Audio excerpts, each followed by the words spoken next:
Get out before security drags you out. Thomas hissed the words into my ear, his grip on the podium turning white.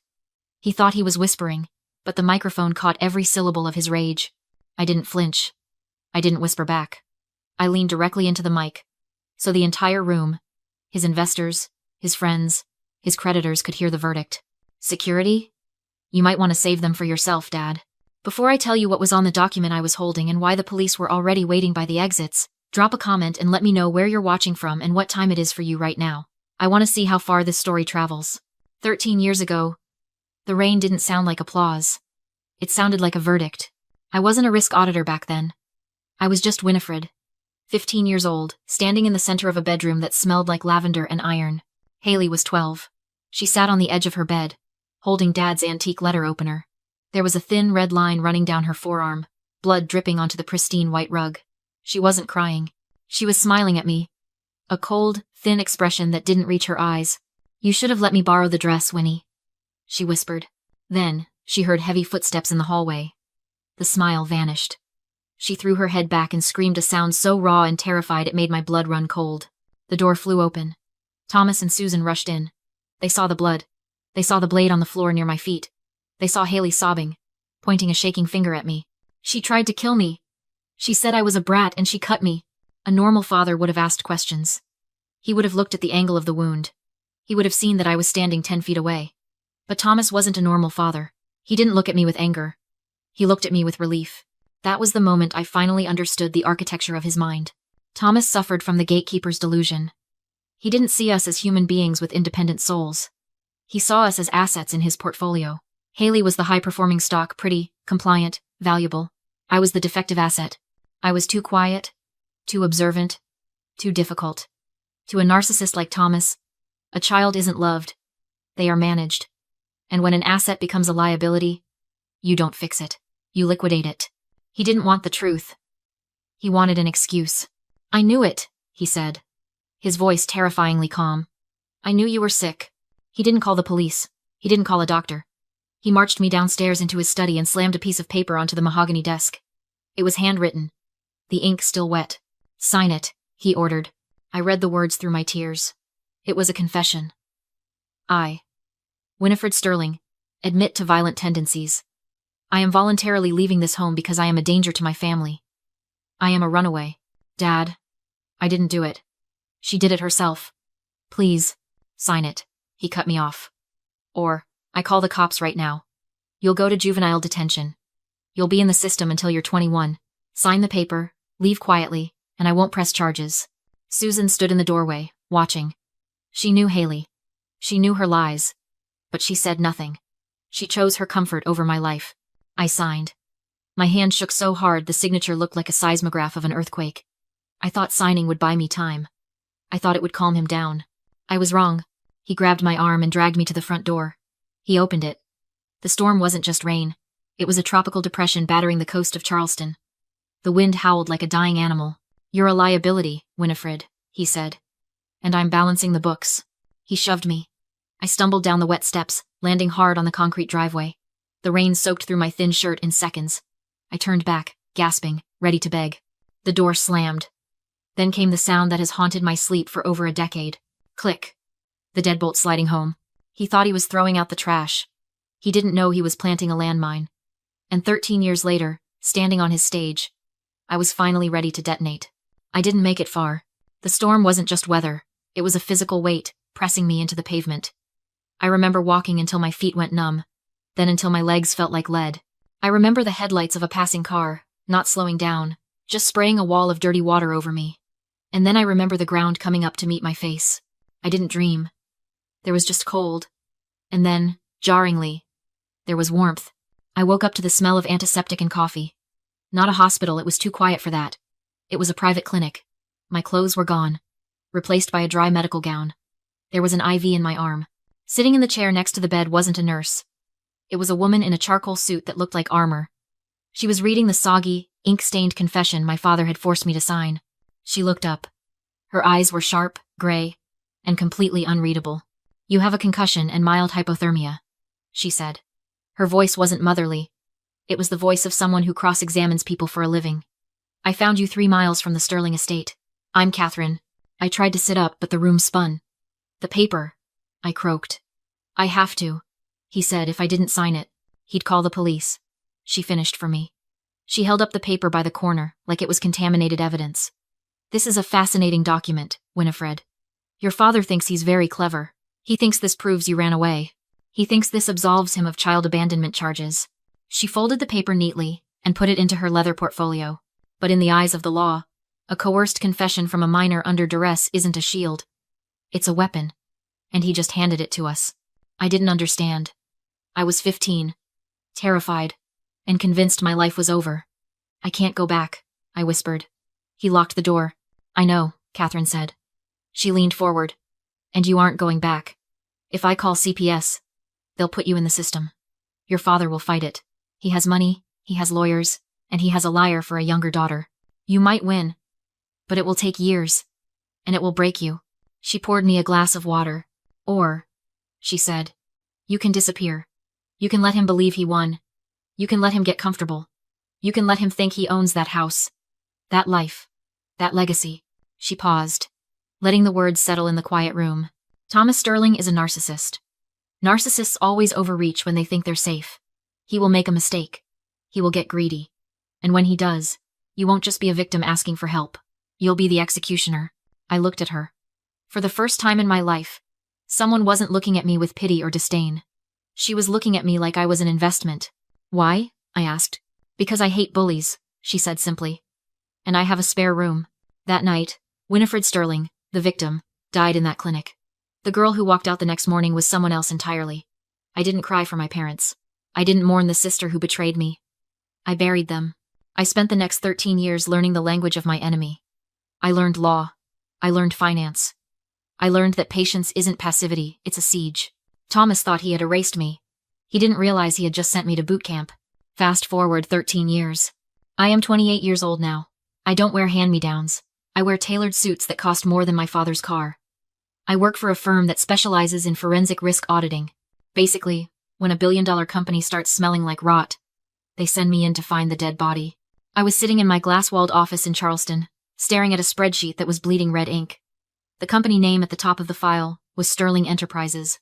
Thomas thought he was a titan of industry. The numbers told a different story. He was a gambler on a losing streak, doubling down with money he didn't have. I scrolled to the liabilities tab. There it was. The smoking gun. A $5 million business loan from a private equity firm. The collateral listed? The Sterling Manor. Historic waterfront estate. Free and clear. I leaned back in my chair and picked up the yellowed, fragile document sitting on my desk. It was my grandmother's will. I had memorized every line, but reading it still gave me a thrill of cold, mathematical satisfaction. Clause 4. Section B. The life estate. I grant my son, Thomas Sterling, a life estate in the Sterling Manor, conditional upon his continued guardianship and residence with his biological children until their majority. Should he abandon, evict, or fail to house any of his heirs, this life estate terminates immediately, and full fee simple ownership reverts to the eldest living grandchild. It was a reversionary interest clause. My grandmother knew who her son was. She knew he was selfish. She built a legal failsafe to protect us. And 13 years ago, when Thomas forced me to sign that runaway confession and locked me out, he triggered the clause. He didn't just kick out a daughter. He evicted himself. Legally, he hadn't owned that house since the night of the storm. He had been a squatter in my property for over a decade. Most people ask me, why did you wait? You could have claimed the house when you turned 18. That's where they misunderstand the nature of justice. Justice isn't a sprint. It's a long game. If I had sued him at 18, I would have gotten the house, sure. Thomas would have been embarrassed. He would have been homeless. But he would have played the victim. He would have spun a story about his ungrateful daughter stealing his legacy. He would have survived. I didn't want him to survive. I wanted him liquidated. I practiced what we in the industry call strategic default. I fed him rope. I watched from the shadows as he got comfortable. I watched him borrow money he couldn't pay back. I watched him use my house as collateral for his loans. By waiting, I allowed him to upgrade his crime. He wasn't just a bad father anymore. By signing that loan agreement using a property he didn't legally own, he had committed federal bank fraud. I traced the line of his signature on the PDF on my screen. It was arrogant.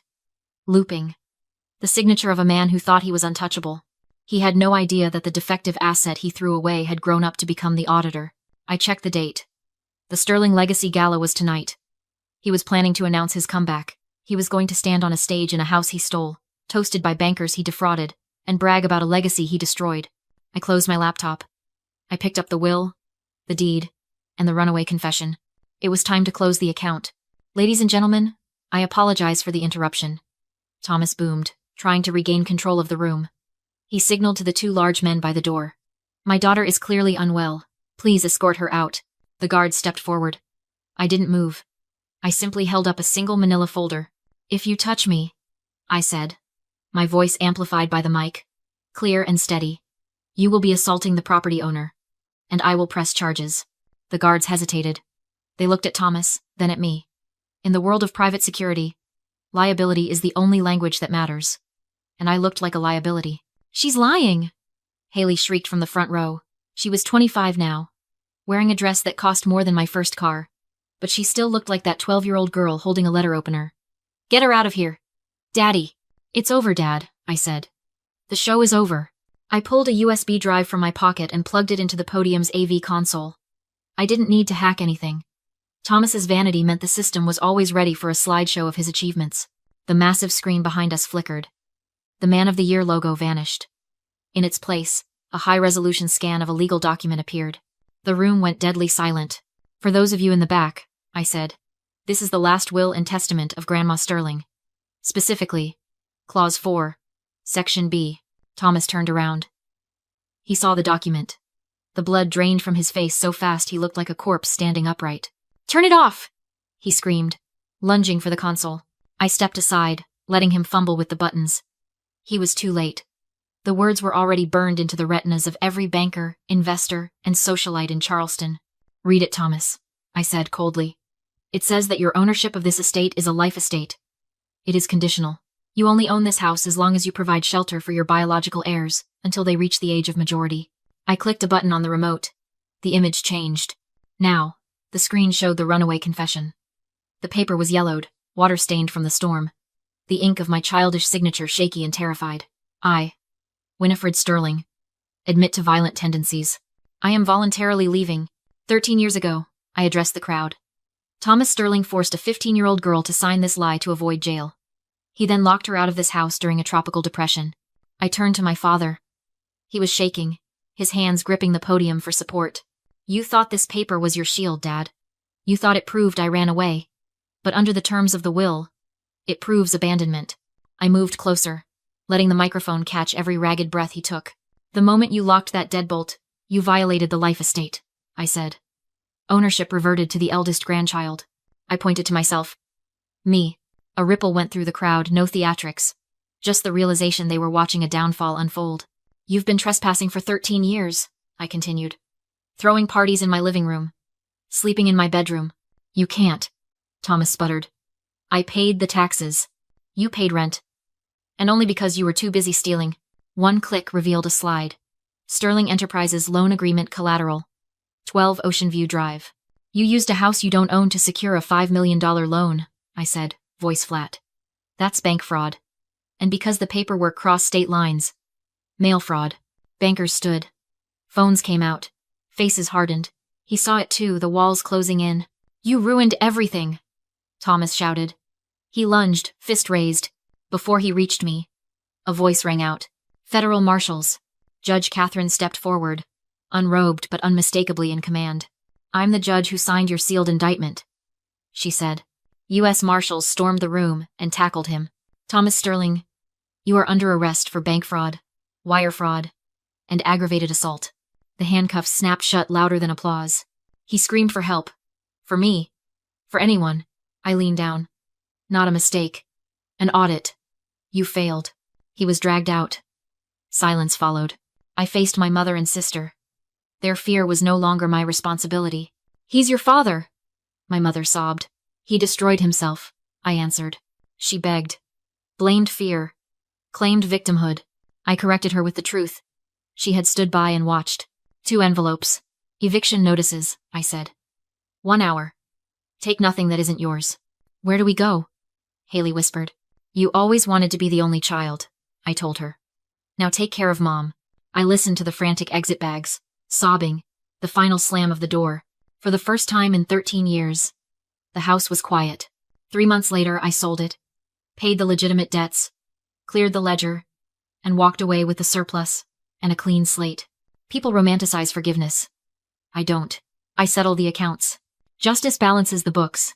Debts get paid by the people who incurred them. And that night, in a bed I earned, I slept deeply.